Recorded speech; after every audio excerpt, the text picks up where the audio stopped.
Monsieur Benyamin Netanyahou, hier, à l'occasion de ce qu'ils appellent l'anniversaire du 7 octobre 2023, parce que ça s'est passé le 7 octobre 2023, comme si toute cette bataille ou toute cette guerre venait à commencer tout de suite là en 2023. Bon, comme ce sont eux qui l'ont fêté, et nous acceptons, d'accord, et nous faisons des commentaires.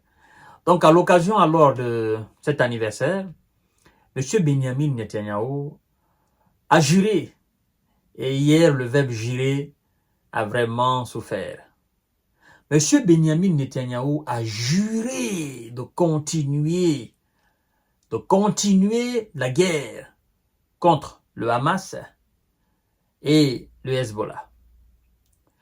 Elle dit qu'ils ont déjà fixé leurs objectifs et que leur objectif est d'éliminer leurs ennemis, parlant de la branche armée du Hamas et du Hezbollah, mais aussi de ramener tout ce qu'ils appellent des otages, qu'ils soient vivants ou déjà partis au repos éternel, qu'ils vont les amener à la maison.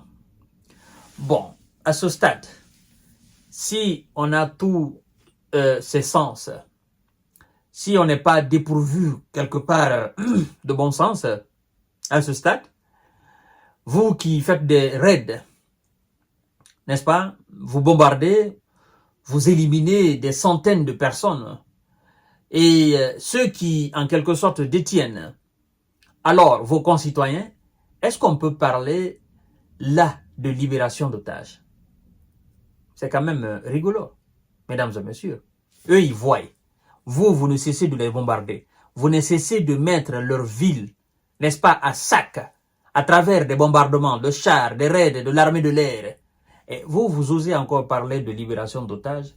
Donc, vous êtes encore confiant que la branche armée du Hamas détient encore des otages? Ça, quand même, depuis 2023. Et je crois que M. Benyamin, en fait, il ne comprend pas.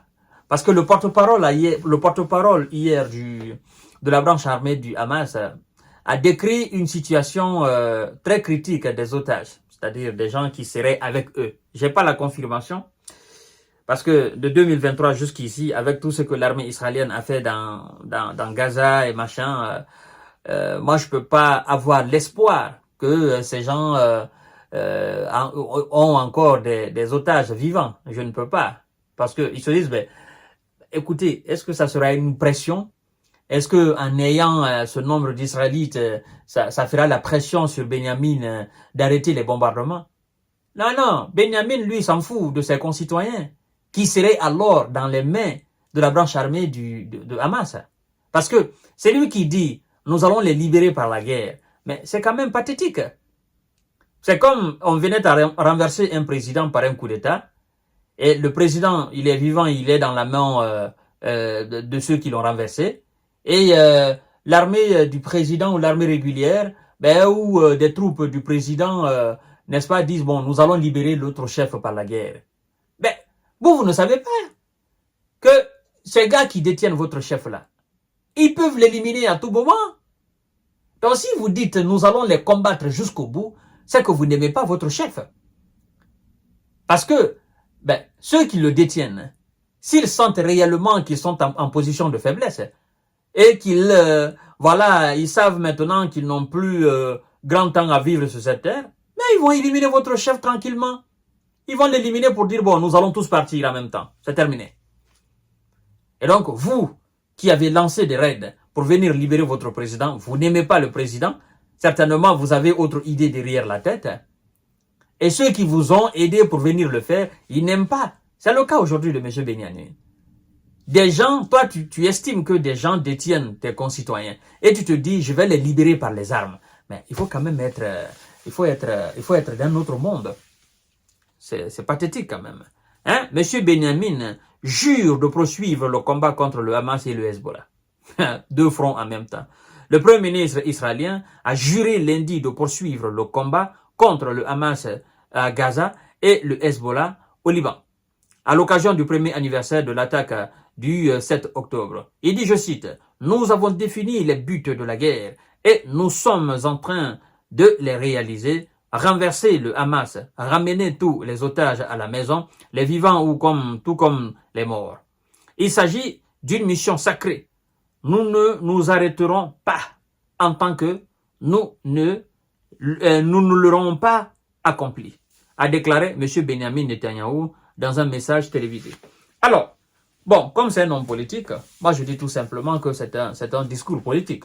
Il sait de toutes les façons qu'il ne pourra jamais renverser le Hamas.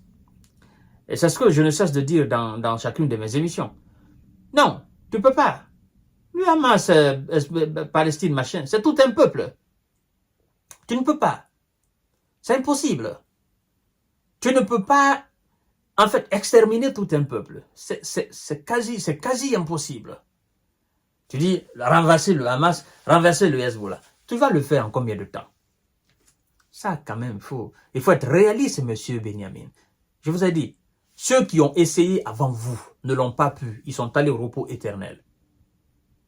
Et vous ne ferez que ce que vous pouvez faire. Si vous continuez sur cet élan de guerre, vous ne pouvez que ce que vous pouvez faire. Mais en réalité, vous ne pourrez jamais renverser le Hamas, encore moins le Hezbollah. Parce que c'est des générations qui naissent, qui prennent les relais. C'est une chute logique. Tu vois? Les enfants qui ont aujourd'hui 14, 15, 16 ans, ben, demain, ils seront des véritables guerriers. Eux aussi feront des enfants. Alors, comme si on s'en tient au propos de M. Benjamin, en fait, il faut raser tout ce qui est sur cette planète Terre, tout ce qui est descendant, tout ce qui est progéniture, n'est-ce pas, du Hamas, de la Palestine et du Hezbollah. Parce que même ceux qui sont aux États-Unis, ils auront cette haine dans leur cœur. Des enfants palestiniens, des familles palestiniennes, n'est-ce pas, libanaises qui sont aujourd'hui attaquées. Vous comprenez?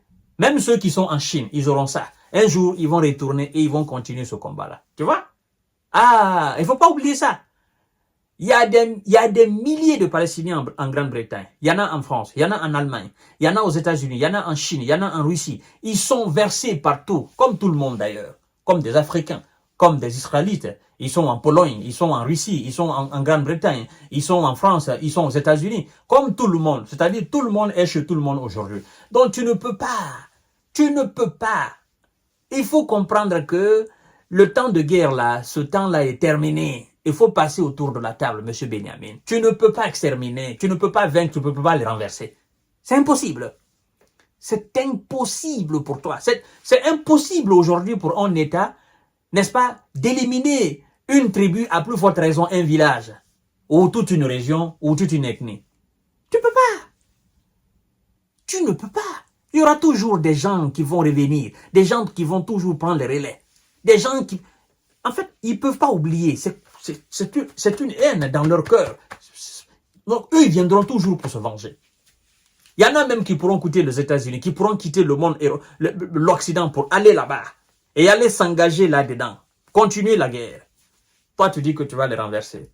Je ne crois pas que tu aimes tes concitoyens qui se trouvent dans les bancs, dans les mains du Hamas ou dans les mains du Hezbollah. Je ne pense pas que tu les aimes.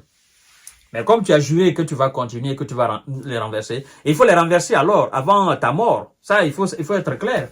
Il faut les renverser avant que tu ne quittes le monde là. Mais si tu ne le fais pas, c'est que tu auras échoué toute ta vie. Tu auras échoué la mission la plus importante pour toi dans ta vie, tu auras échoué.